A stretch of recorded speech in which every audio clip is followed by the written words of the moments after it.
Clip number 694۔ اس clip میں آپ قرآن پاک کی سورہ نحل کی آیت نمبر 123 سے 125 تک کی تلاوت، ترجمہ اور تفسیر قرآن صراط الجنان سماعت فرمائیں گے۔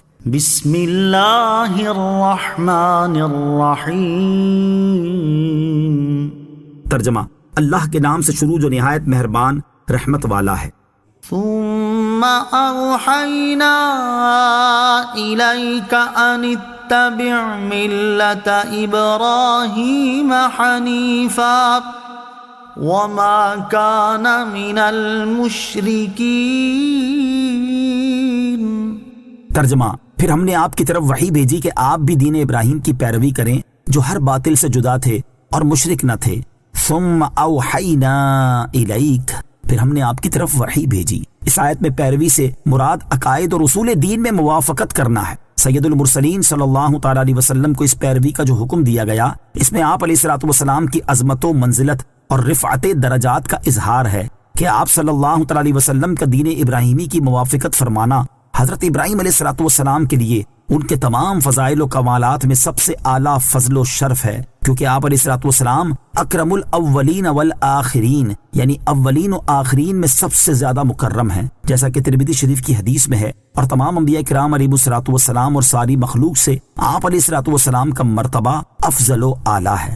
انما جعل السبت على الذين اختلفوا فيه وَإِنَّ رَبَّكَ لَيَحْكُمُ بَيْنَهُمْ يَوْمَ الْقِيَامَةِ فِيمَا كَانُوا فِيهِ يَخْتَلِفُونَ۔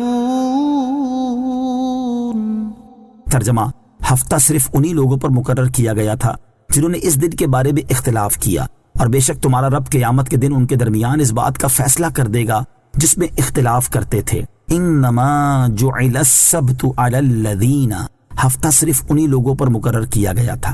یہودیوں نے دعویٰ کیا تھا کہ ہفتے کے دن کی تعظیم کرنا حضرت ابراہیم علیہ الصلوۃ والسلام کی شریعت ہے، اور وہ اس دن کی تعظیم کر کے حضرت ابراہیم علیہ الصلوۃ والسلام کی پیروی کر رہے ہیں، جبکہ حضور اقدس علیہ الصلوۃ والسلام حضرت ابراہیم علیہ الصلوۃ والسلام کی پیروی کا حکم تو دیتے ہیں، لیکن جمعہ کے دن کی تعظیم کر کے ان کی مخالفت کر رہے ہیں۔ اس پر اللہ تعالیٰ نے ان کا رد فرمایا کہ حضرت ابراہیم علیہ الصلوۃ والسلام کی شریعت میں ہفتے کے دن کی تعظیم ہے ہی نہیں جس کی پیروی کا تم دعویٰ کر رہے ہو، بلکہ ان کی شریعت میں جمعے کے دن کی تعظیم تھی، اور اسی وجہ سے اللہ تعالیٰ نے اپنے حبیب علیہ الصلوۃ والسلام کی امت کے لیے جمعہ کا دن منتخب فرمایا، کیونکہ یہ نعمت پوری ہونے کا دن ہے، اور جنت میں بھی اسی دن نعمتیں زیادہ عطا کی جائیں گی۔ ہفتے کے دن کی تعظیم تو ان لوگوں پر فرض کی گئی تھی جنہوں نے اس کے بارے میں اپنے نبی سے اس وقت اختلاف کیا تھا جب انہوں نے لوگوں سے کہا کہ وہ جمعے کے دن کی تعظیم کریں اور اس دن کام کاج چھوڑ کر اپنے آپ کو اللہ تعالیٰ کی عبادت کے لیے فارغ کر لیں، تو لوگوں نے ان سے اختلاف کیا اور اس کام کے لیے ہفتے کے دن کا انتخاب کیا۔ اللہ تعالیٰ نے انہیں اس کی اجازت دے دی، پھر اس دن عبادت کرنے میں ان پر سختی کی گئی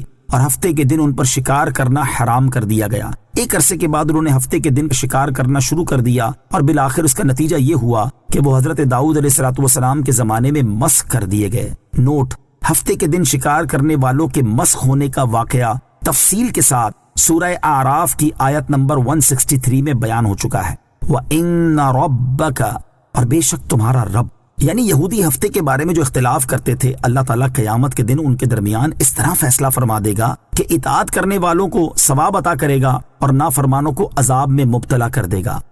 ادع الى سبیل ربک بالحکمت والموعظۃ الحسنۃ وجادلہم باللتی ہی احسن ان ربک هو اعلم بمن ضل عن سبیلہ وهو اعلم بالمہتدین۔ ترجمہ: اپنے رب کے راستے کی طرف حکمت اور اچھی نصیحت کے ساتھ بلاؤ اور ان سے اس طریقے سے بحث کرو جو سب سے اچھا ہو، بے شک تمہارا رب اسے خوب جانتا ہے جو اس کی راہ سے گمراہ ہوا، اور وہ ہدایت پانے والوں کو بھی خوب جانتا ہے۔ ادعو الی سبیل ربک، اپنے رب کے راستے کی طرف بلاؤ۔ اس آیت میں اللہ تعالیٰ نے اپنے حبیب علیہ الصلوۃ والسلام کو 3 طریقوں سے لوگوں کو اسلام کی دعوت دینے کا حکم فرمایا۔ نمبر 1، حکمت کے ساتھ، اس سے وہ مضبوط دلیل مراد ہے جو حق کو واضح اور شبہات کو زائل کر دے۔ نمبر 2، اچھی نصیحت کے ساتھ، اس سے مراد ترغیب و ترہیب ہے۔ یعنی کسی کام کو کرنے کی ترغیب دینا اور کوئی کام کرنے سے ڈرانا۔ نمبر 3، سب سے اچھے طریقے سے بحث کرنے کے ساتھ۔ اس سے مراد یہ ہے کہ اللہ تعالیٰ کی طرف اس کی آیات اور دلائل سے بلائیں۔ اس سے معلوم ہوا کہ دعوت حق اور دین کی حقانیت کو ظاہر کرنے کے لیے مناظرہ جائز ہے۔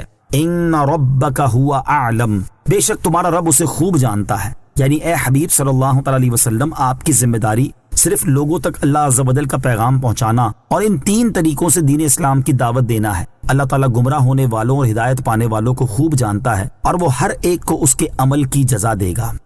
صلو علی الحبیب صلی اللہ تعالی علی محمد صلی اللہ تعالی علیہ وسلم۔ مجھے اپنی اور ساری دنیا کی لوگوں کی اصلاح کی کوشش کرنی ہے انشاءاللہ عز و جل۔